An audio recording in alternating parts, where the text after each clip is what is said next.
They was that just click over $38 trillion. Well, if you're thinking that's good news, I would highly recommend you think again about it. Because in several times we should try to understand that the US debt means me and you, we are losing our money in a form of devaluation, or in a way where one or the other finds him or herself like in a way that the US dollar is gonna be like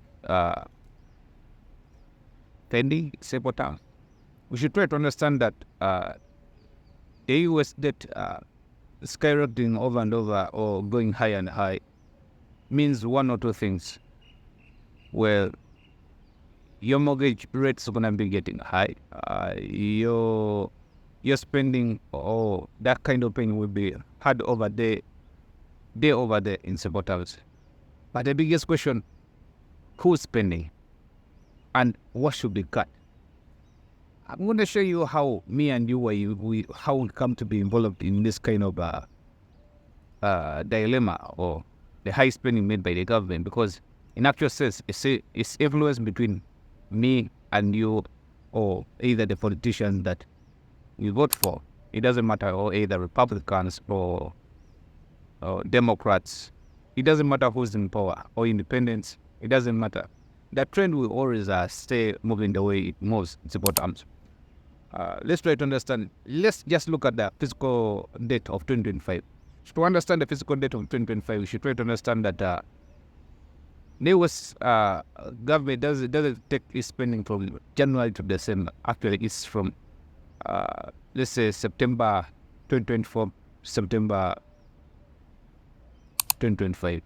So in simple terms, I'm going to count it, let's say, from January to September. In simple terms, we should try to understand that the US government spent over 1.7 trillion in deficit. That's some other kind of overspending. Well, it's much better than last year, where they spent almost 1.83, from right. We should also try to understand that the US government had only 3 months that it never spent, like, it never overspent, just in the year of 2025. And those months were only April, June, and September. The reason is why, well, these are the month deadline for taxes most of the time. These are the deadline for the taxes. We should try to understand that this month, that's when the taxes, most kind of taxes are having their deadlines. That means where someone responsible to pay his taxes he's either in a deadline to pay his or her taxes to the government. That's how the government spent, found itself spending way much better than finding itself overspending. We should also try to understand that it's such a kind of government just having only 3 months in a year, that where it has just spent well. It's kind of critical and well as interesting. In simple terms, we should also try to understand that one or two or three things. So let's look at the government expenditure. Okay, the government collected over 5.2 billion dollars. Okay, and fund itself spending almost $7 billion. Well, you ask yourself where did the $2 billion come from? It's kind of hard to tell. Okay, we should also try to understand that just on interest rates, see, on the deficit over $38 trillion today, we should also try to understand the government also have what they call one or two things in simple terms of what would they call it, what's well known as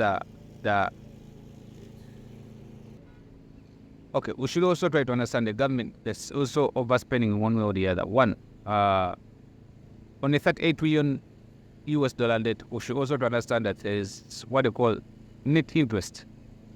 Actually, this is one of the biggest expenditures that the government is having to almost spend around over, I'll be calling over 970 billion US dollars. That's almost $1 trillion in interest. We should try to understand that things that should be spent, let's say, on healthcare, Medicare, well, they have to be taken for the interest rates. We should we should try to understand that this is a road of kind of no return, and I'll show you why this is a road of no return. Because this takes in me, you, and who you vote for. Because we should try to understand this at the basic level. Why is this happening? Why is it still going to stay happening in simple terms? We should also try to understand that the government spent over 1.58 billion US dollars social security in simple terms. We should also try to understand that such expenditure means one or two things. There are things the government cannot cut off, because over 7.2 million people spend on social securities. We should also try to understand that the government having such a basic criteria or way means one or two things.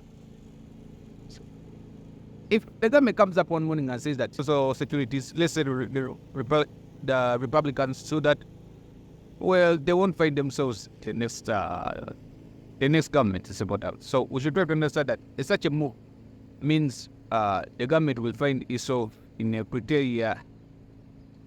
One thing you should try to understand, that politicians love their positions, and they don't like things that make their voters hungry. Regardless, they find themselves spending. That's how the government, you find it, the story is gonna print, or overspend, or borrow more and more. That's how we see interest rates going higher and higher. We should also try to understand that one or two things. Also, what's known as the US debt or the GDP debt. The US debt to the GDP ratio, that's over 125%. In simple languages, or in a simple language, or in a simplified language, that means one or two things. The US government is in a dilemma. If you look at all the solution the government has to do, well, nobody seems to be ready to take such a kind of risk to save the US government, or to save the US dollar. In one or the other, let's say, I'm going to give an example, okay? If the government comes up and say, let's say, for example, I'm going to say, it's going to cut interest rates, okay? When the government comes up to cut interest rates, means one or two things in simple terms. You should try to understand, if the government comes up to cut interest rates, means one or two. In the first place, it will mean that there are high risks of inflation. Okay, just the way we see the Fed's trying to cut down interest rates to be keeping them low, or trying to adjust them so that they can save the labor market in simple terms. It's something that's still controversial in one way or the other. We should try to understand that. One, if the Fed tends to cut interest rates or keep them low one way or the other, or let's say they keep them on 0%, there are higher risks of inflation. If today's inflation is over 3%, as the data says in simple terms, which I think is more than that. If the Fed wakes up one morning and says it's doing QE or quantitative easing, it's keeping interest rates on just zero, trust me, inflation might spike to the levels we have never seen before. So why am I saying me and you we are involved into this? Well, the people we vote for are not ready to be taking the hit, or to be taking the risk of risking their own positions within the government. Because the moment me and you they cut off our Medicare, the moment me and you they cut off our, let's say, how they call it, our social securities, well, we are gonna have a big beef for such kind of person in the first place. We are gonna find ourselves in a position where we don't feel like we necessarily would love to be in love with such kind of politicians.